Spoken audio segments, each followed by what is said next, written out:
coisa tem um tempo determinado. E nós queremos, pelo estilo de vida que nós vivemos hoje em dia, tudo tem que ser muito rápido. Né? Às vezes eu coloco, tadinha da minha filha, vamos, Isabela, corre, mamãe tem que ir embora, mamãe tem que trabalhar, deixar você na babysitter, vamos, filha, vamos, corre, não sei o quê. É tudo cronometrado, tudo com tempo determinado, tudo tem que ser rápido. Mas isso, irmãos, não funciona no mundo espiritual. Nós temos que lembrar que um dia para Deus é como 1000 anos, 1000 anos como um dia.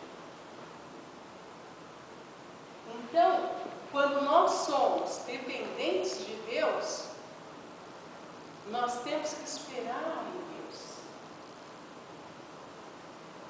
E um milagre na nossa vida, um milagre, Moisés, que tanto espera, vai acontecer no tempo de Deus.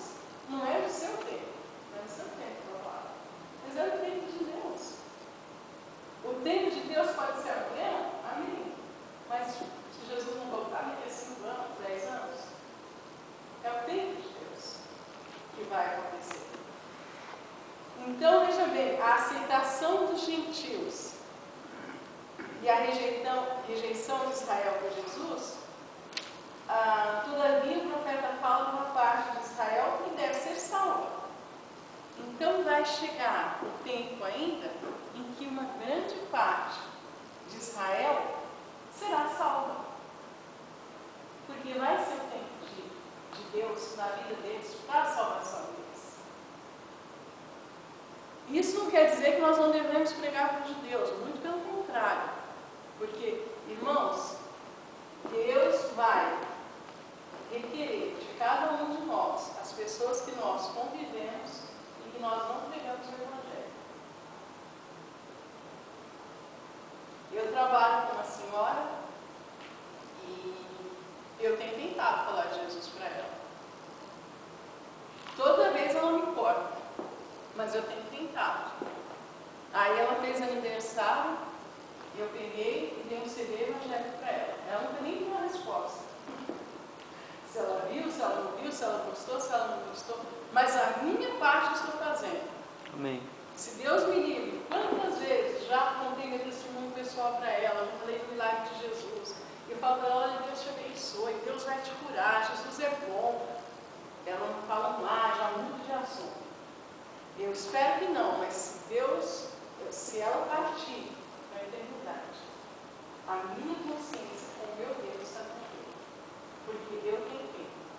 Agora, se eu convivo com uma pessoa todos os dias, ou 3, 4 vezes por semana, e a pessoa está sedenta por Deus, e eu não prego o Evangelho, e aquela pessoa parte para a eternidade, Deus vai requerer da minha vida. Então é muito, muito, muito sério isso.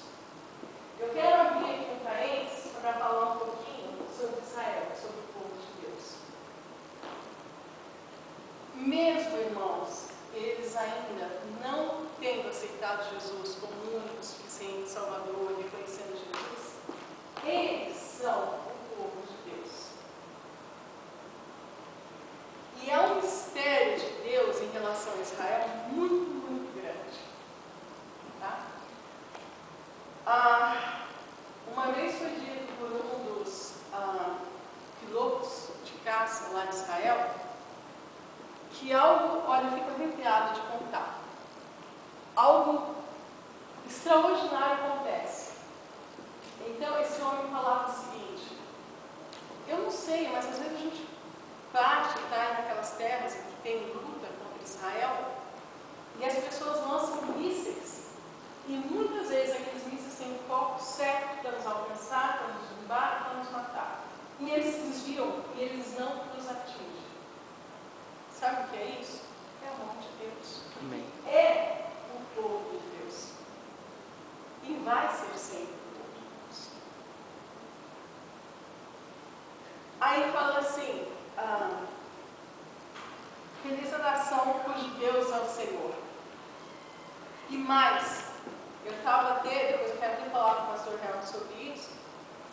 Deus me deu, pastor Helmut, um estudo falando sobre prosperidade. O inverno daqui a pouco está aqui.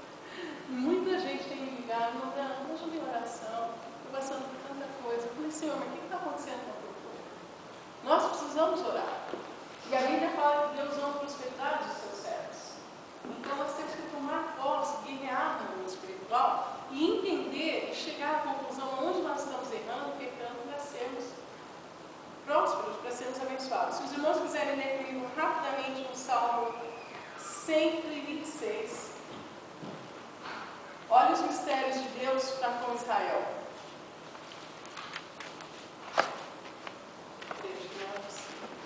Desculpa, irmãos, o Salmo 122. Olha o amor, olha o cuidado de Deus para com Israel.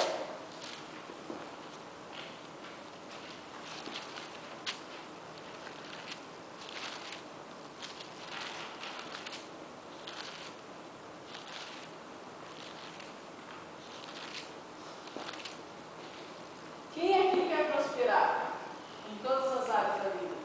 Espiritual, financeira, material, todas as áreas. Levanta a mão. Quem quer prosperar? Todos nós queremos. Amém. É uma pergunta até lógica. Um dos segredos para prosperar. Olha só. No Salmo 122, no versículo 6. Não esqueça mais isso. Orai pela paz de Jerusalém. Depois fala assim: prosperarão aqueles que te amam. Eu vou ler novamente. Orai pela paz de Jerusalém. Prosperarão aqueles que te amam.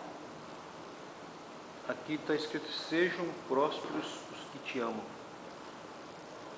Né? Dá no mesmo. Prosperarão. Então, quando nós oramos, nós, irmãos, sabíamos que como povo, como servos de Deus, nós temos a obrigação de orar por Jerusalém, de orar pelos judeus, todos os dias da nossa vida. E quando o Espírito Santo começa a trabalhar nos nossos corações e colocar amor pelo povo de Israel, por Jerusalém, nós começamos a prosperar na nossa vida, porque é a palavra de Deus. Amém? Quantos irmãos aqui sabiam disso? Já tinham lido esse salmo e com essa interpretação, com essa visão? É muito importante isso. Eu tenho uma experiência pessoal com isso. Há uns anos atrás, Deus colocou no meu coração um amor muito grande por Israel. Eu orava, insistia, eu intercedia muito por Israel. E naquela época, Deus abençoava a vida da gente financeira assim de uma maneira incrível. E aí eu comecei a estudar a Bíblia e eu não sabia. E aí eu entendi. Deus tem um mistério em Israel. Então nós, como igreja, temos que orar.